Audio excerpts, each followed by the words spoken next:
Güçlü, güçlü,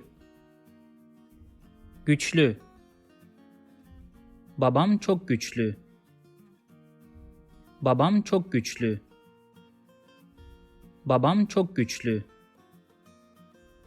Güçlü olmak istiyorum. Güçlü olmak istiyorum.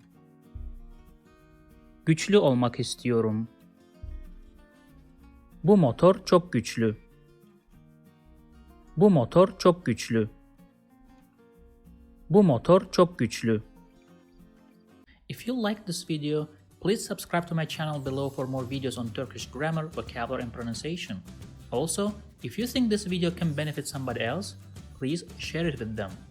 Last, if you have any comment or request, please provide your feedback in the comment section below and I'll do my best to respond as soon as possible.